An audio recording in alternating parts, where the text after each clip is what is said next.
Hola y bienvenidos a Apolo Geeks, apologética cristiana y cultura popular.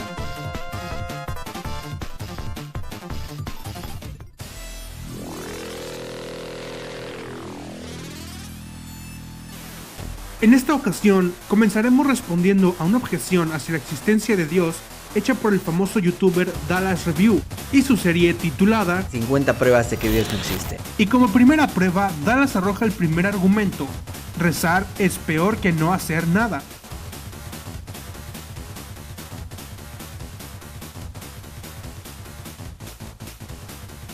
El argumento que Dallas propone en esta primera prueba es directo. En ciertos pasajes de la Biblia se afirma que todo lo que pidamos en oración será cumplido por Dios. Si se ora con fe, nuestra petición será respondida. Para ello, Dallas cita pasajes como Mateo 7:7, Mateo 17:20, Mateo 21:22. Para Dallas, estos pasajes son muy precisos al hablar de cómo la oración debe efectuarse y en qué circunstancias Dios responderá. Aunque para esto no se da ningún contexto para dichos pasajes, pues solo se trata de una eisegesis con pasajes tomados al azar e interpretados literalmente, y como justificación se considera una estadística de que el 54% de los norteamericanos consideran que la Biblia es literalmente cierta. Aquí hay dos cosas que debemos considerar. Primero, es que si al decir literalmente cierta se está refiriendo a que los norteamericanos creen que lo que la Biblia dice es totalmente cierto, es probable que dicha estadística esté siendo mal usada en esta prueba, pues no solo los norteamericanos creen que la Biblia es totalmente cierta, sino que todo cristiano comprometido también lo cree. Segundo, si con literalmente cierta este influencer se está refiriendo a que dicha cantidad de norteamericanos considera a la Biblia como literal, es decir, sin interpretación alguna, al pie de la letra, entonces solo se trata de una simple falacia ad populum. Dicha falacia consiste en que la veracidad de X es ocupada por la opinión más extendida, de la que se apela como si se tratara de la verdad absoluta, como si la razón dependiera del número de los que apoyan X. Crean o consideren que la Biblia es literal, no significa que lo sea. Ahora bien, si nos dicen que el 54% de los norteamericanos considera que la Biblia es literal, no lo entendemos como un argumento a favor de que realmente lo es, sino como un dato que expresa cierta cantidad de personas. Eso es un muy mal razonamiento. Para no profundizar tanto en los textos literalizados por Dallas, tomaremos los más sobresalientes como Santiago 5:15 y el versículo más conocido por la cultura popular, Mateo 17:20. La cita de Santiago tiene un contexto cultural que hay que tomar en cuenta. Primero, los profetas del Antiguo Testamento a menudo utilizaron la sanidad de enfermedades como una imagen para la sanidad del pecado, y la literatura judía frecuentemente asociaba el pecado y la enfermedad. Por ejemplo, la octava bendición de una oración judía diaria para sanidad iba seguida por petición de perdón y redención, aunque el énfasis no era de sanidad física.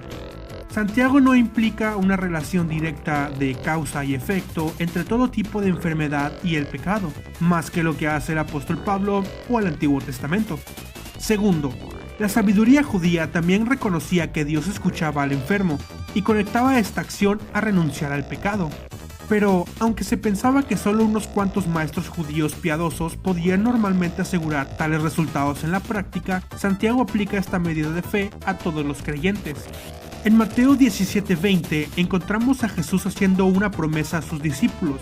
Jesús compara la fe con una semilla que crece con el tiempo para producir su fruto, en este caso la semilla de mostaza. Hay un proceso y algunos métodos de cultivo son más eficaces que otros. Desde el lugar en que Jesús y sus discípulos estaban parados, probablemente pudieran verse el Monte de los Olivos y también el Mar Muerto. De esta manera, la ilustración de Jesús había sido vívida para sus discípulos.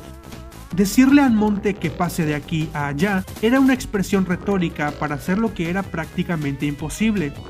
Aquí Jesús promete que nada sería imposible para ellos. Esta promesa trae reminiscencia de la actividad milagrosa que caracterizó al ministerio de algunos profetas del Antiguo Testamento, como Elías y Eliseo. Pero al decir que nada sería imposible para ellos, no implica hacer lo imposible como violar las leyes de la lógica o las leyes físicas. Y bueno, los versos restantes son simplemente reiteraciones de lo que fue visto en Mateo, por lo que no requiere otra explicación. Dallas afirma que aún juntando a los mejores creyentes y se pusiesen a orar para que Dios, por ejemplo, curase el cáncer, este jamás responderá, sin importar cuánto lo pidiesen. Pero esto también es falso. En este caso, el detective James Warner Wallace nos brinda una respuesta a esta problemática. Él afirma: aunque es verdad que ciertas oraciones parecen quedar sin respuesta, esta percepción está basada probablemente en el hecho de que la única respuesta que encontramos aceptable a la oración es un sí. Así no es como funciona. Dios siempre contesta todas nuestras oraciones, ninguna oración se queda sin respuesta. Algunas veces la respuesta es sí y otras veces la respuesta es no. Dios no es como el genio de la lámpara de Aladino o tampoco un Santa Claus cósmico. Él no promete cumplir todos los deseos y caprichos de los seres humanos.